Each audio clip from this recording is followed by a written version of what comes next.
بہت سے پیران طریقت علماء وہ ہو بہو 100% میرے موقف پر اللہ کے فضل سے موجود ہیں اور عوام بھی. لیکن اس کے بعد وہ کہتے ہیں موقف بالکل ٹھیک ہے لیکن یہ لفظ ذرا ثقیل ہیں. کوئی کہتا ہے یہ شایان شان نہیں, کوئی کہتا ہے ہم بھی بیان کرتے رہے ساری عمر, ہم نے نہیں بولے. تو یہ لفظ صرف جو ہیں وہ تبدیل کر دو, یعنی توہین نہیں مگر یہ شایان شان نہیں, ثقیل ہیں, بدل دو. اب اس پر میں ایک مثال آج پیش کرنے لگا ہوں.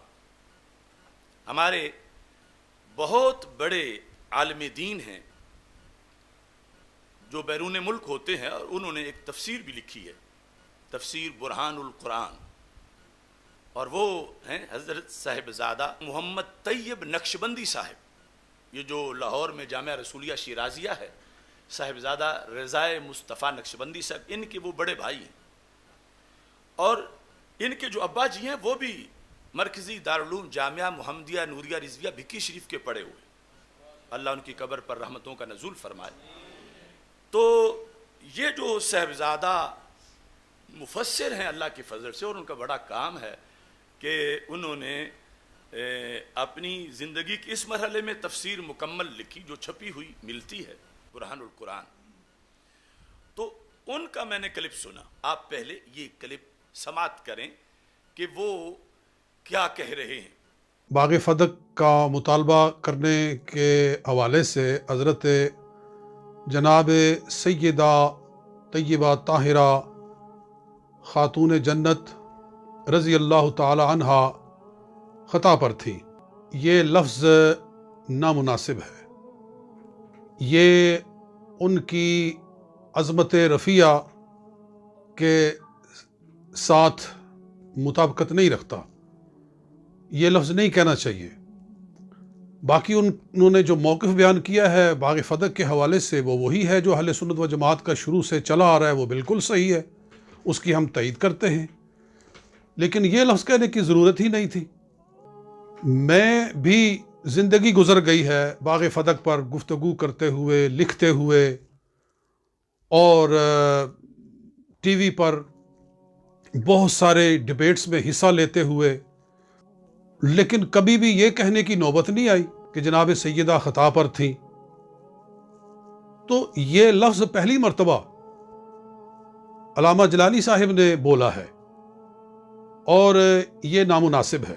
تو اس میں انہوں نے واضح طور پر یہ کہا کہ آپ نے پہلی بار یہ بولا ہے, آپ نے پہلی بار یہ بولا ہے.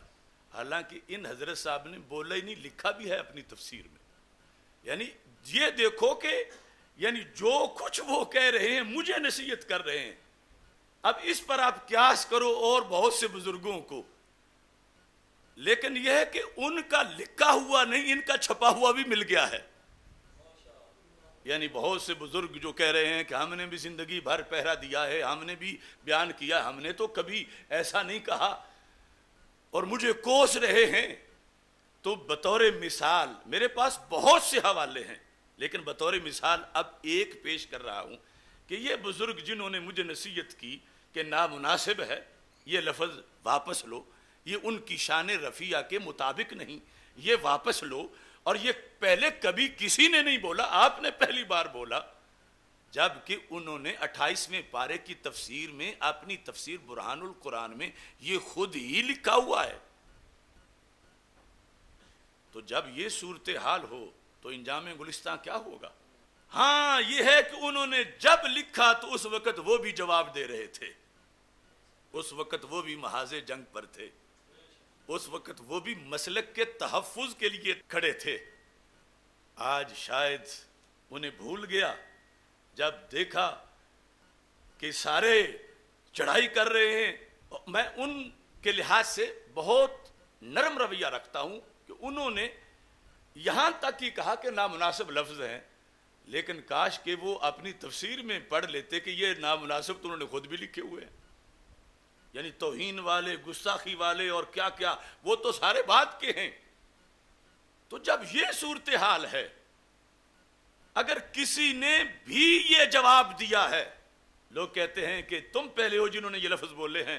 میں دعوے سے کہتا ہوں کہ 14 صدیوں میں جس نے روافض کے اس اعتراض کا جواب دیا ہو اور یہ لفظ بولے بغیر دیا ہو، مجھے ایک بندہ بھی دکھا دو 14 صدیوں.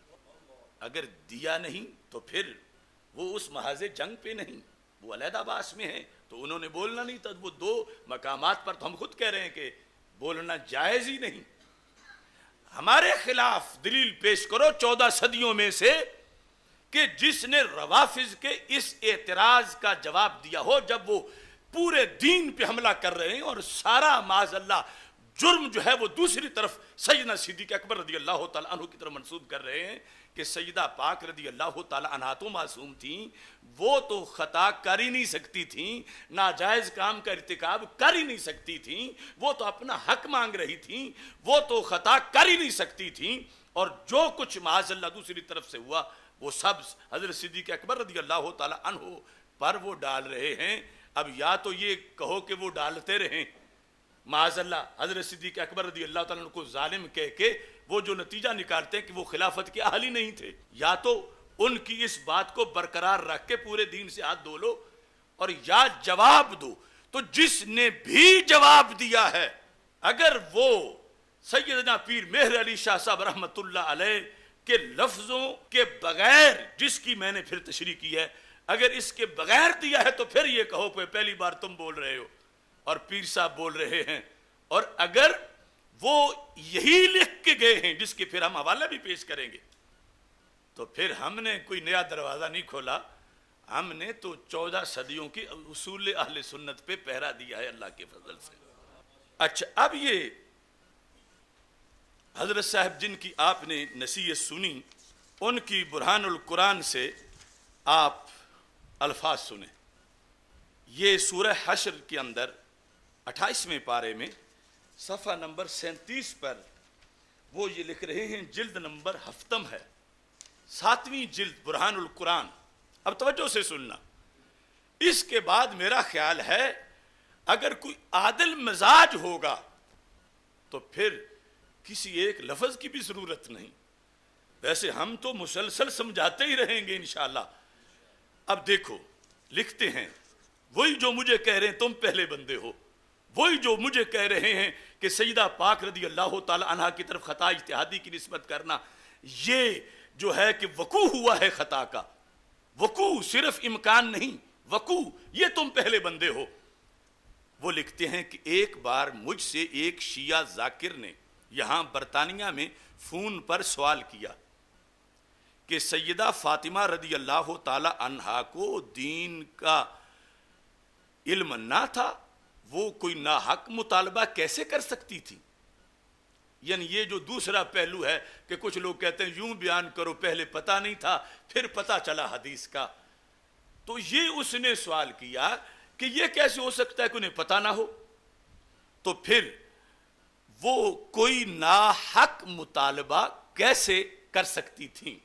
جس طرح تصفیہ میں پیر صاحب نے وہ اعتراض لکھا کہ سیدہ معصومہ تھیں، وہ کسی ناجائز کام کا ارتکاب نہیں کر سکتی. یہاں اس نے کہا کہ وہ کوئی ناحق مطالبہ کیسے کر سکتی تھیں. یہ ہے جہاں سے گزرنا ہے. اور آج بھی میں علماء و مشائخ کو جو مجھ پہ تیر اندازی کر رہے ہیں کہ وہ بھی تو جملہ جواب میں کہہ دیں، ان کا بھی حق ہے کہ شان صدیق اکبر پہ پہرا دینے کا. آج ووٹ دیں شان صدیق اکبر رضی اللہ تعالی عنہ کو، اور شیعہ کو کہیں میں نے بھی یہ جواب دیا ہے، میری طرف سے بھی یہ جواب ہے، تو پتہ چل جائے کہ میرا جرم کتنا ہے. اب جنہوں نے لکھا تھا اور مجھے کہہ رہے تھے، لیکن جب دیکھا تو وہ مجھ سے کئی سال پہلے کہہ چکے تھے، اور پھر تفسیر جیسی مستند کتاب کے اندر کوئی رسالہ نہیں، 7ویں جلد میں لکھ بھی چکے تھے. اب سوال یہ سب ذہن میں رکھیں، تمام عوام اس کو سمجھیں. اور میرے پاس یہ کافی پہلے سے میں حوالہ یہ میرا دیکھا ہوا ہے، لیکن اب میں نے سمجھا کہ اس کو ظاہر کیا جائے تاکہ یہ سارے جو ایک ہی بولی بولتے جا رہے ہیں، پہلے تم ہو پہلے تم ہو، یہاں تک کہ کئی لا تعلقی والوں نے بھی اس کو ذکر کیا، پہلے تم ہو. کاش کہ وہ دیکھ لیتے کہ 14 صدیوں میں علماء نے لکھا کیا کیا ہے. اچھا اب تو بالکل وہ یہ قاری طیب صاحب تو زندہ ہیں ابھی، اس لیے ان سے بات شروع کی ہے. میں نے اسے کہا، جواب اب آ رہا ہے. یہ رسولیہ شیرازیہ صاحبزادہ رضا مصطفیٰ کے بڑے بھائی، اہل سنت کے ایک معتبر عالم دین، شاید اس لحاظ سے ان کی یہ چند بندے ہیں جو بھی زندہ ہیں اور انہوں نے قرآن کی تفسیر بھی پوری لکھی ہوئی ہے. یہ 2-4 بندے ایسے ہیں. یہ ان کا واقعی بہت بڑا کام ہے. اب میں لفظ پیش کر کے پھر آگے لا تعلقی تحریک اور تحریک رجوع والوں سے سوال کروں گا. اچھا جی، کہتے ہیں میں نے اسے کہا، کس کو؟ شیعہ ذاکر کو، کہ سیدہ فاطمہ رضی اللہ تعالی عنہا کا سوال کرنا زیادہ سے زیادہ اجتہادی خطا بنتا ہے. یہ سوال کرنا اجتہادی خطا بنتا ہے، یعنی وقوع ہوا سوال کا تو وہ کیا تھا؟ اجتہادی خطا تھی. اجتہادی خطا بنتا ہے. مجھے کہنے والے کہ تم پہلے ہو اور خود لکھ چکے ہیں، لیکن لکھا تب تھا جب انہیں بھی کوئی پوچھ رہا تھا اور وہ بھی جواب دینے کے لیے ذمہ داری محسوس کر رہے تھے کہ یا تو شیعہ ذاکر کو بے لگام چھوڑ دوں اور وہ کہتا رہے کہ میں نے طیب نقشبندی سے پوچھا تو اس کو تو جواب ہی نہیں آیا اور لوگوں کے عقیدے خراب کرتا رہے، یا میں اسے جواب دوں تو پھر جو جواب لفظوں میں دیا وہ لکھ کے اقرار بھی کیا کہ میں نے بھی بولا ہوا ہے، یہ صرف لکھا ہی نہیں. اب بولا کیا ہے کہ میں نے کہا کہ سیدہ فاطمہ رضی اللہ تعالی عنہا کا سوال کرنا زیادہ سے زیادہ اجتہادی خطا بنتا ہے. اب آگے میرے والی بات کر رہے ہیں. کیسے؟ کہتے ہیں کہ کیا انبیاء کرام علیہ السلام سے اجتہادی خطا واقع نہیں ہوئی؟ کیا قرآن نے حضرت آدم علیہ السلام کا شجر ممنوعہ سے کھانا ذکر نہیں کیا؟ یہ اس کو جواب میں کہہ رہے ہیں کہ اگر ایک عظیم پیغمبر صلی اللہ علیہ وسلم کے بارے میں قرآن کہہ رہا ہے کہ انہوں نے شجر ممنوعہ گندم کا دانہ کھایا اور ان سے اجتہادی خطا ہوئی، یہ ہمارے ہزاروں اکابر نے لکھا ہوا ہے. شیعہ کو جواب دیتے وہ قرآن کا حوالہ دے رہے ہیں. تو یہ کہتے ہیں کہ میں نے یہ صاحبزادہ طیب نقشبندی صاحب اس ذاکر کو کہہ رہے ہیں کہ سیدہ نے جب مطالبہ کیا تھا تو یہ زیادہ سے زیادہ خطا اجتہادی بنتی ہے اور خطا بننا یہ کوئی مسئلہ نہیں. اس واسطے کہ آدم علیہ السلام سے جو ہو گئی، جو نبی تھے، تو جو غیر نبی سے ہو جائے تو اس میں کیا مسئلہ بنے گا؟ سمجھ آ رہی ہے نا آپ کو؟ جواب سنو. میں نے اسے کہا کہ سیدہ فاطمہ رضی اللہ تعالی عنہا کا سوال کرنا. اب یہ بھی سنو، سوال کرنا سے مراد مسئلہ پوچھنا نہیں ہے. سوال کرنا سے مراد اپنے حق کا مطالبہ کرنا. یعنی سألت فاطمہ تو رضی اللہ تعالی عنہا کا مطلب یہ نہیں کہ وہ سیدنا صدیق اکبر رضی اللہ تعالیٰ عنہ سے یہ پوچھ رہی تھی کیا فرماتے ہیں علماء دین اس مسئلہ کے بارے میں. وہ کوئی سوال اس طرح کا نہیں تھا، وہ تھا حق مانگنا. یعنی اپنے اجتہادی دلیل کی بنیاد پر جو سمجھا ہوا تھا کہ میرا حق بنتا ہے تو وہ دعویٰ کیا انہوں نے، اور دعویٰ دلیل کے بغیر نہیں، ان کے پاس دلیل تھی. لیکن وہ دلیل جو ہے اس کے مقابلے میں سیدنا صدیق اکبر رضی اللہ تعالیٰ عنہ کی دلیل اجتہاد کے لحاظ سے اور ویسے وہ فائق تھی.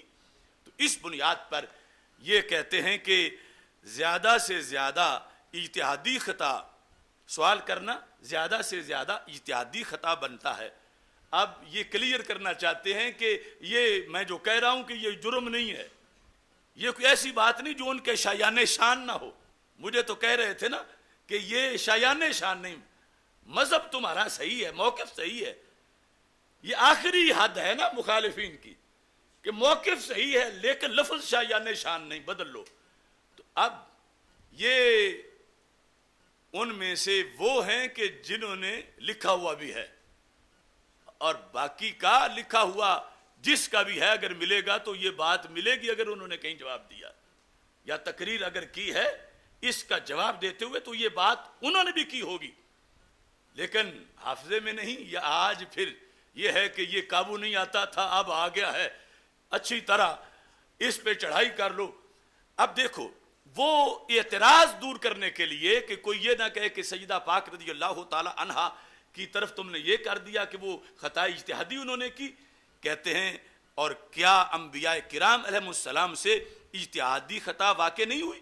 سوالیہ نہیں، یعنی مطلب ہے کہ واقع ہوئی ہے، تو جب ان سے ہوئی ہے تو ان کے شایان شان ہے، تو جو نبی کے شایان شان بات ہو غیر نبی کے کیوں نہیں؟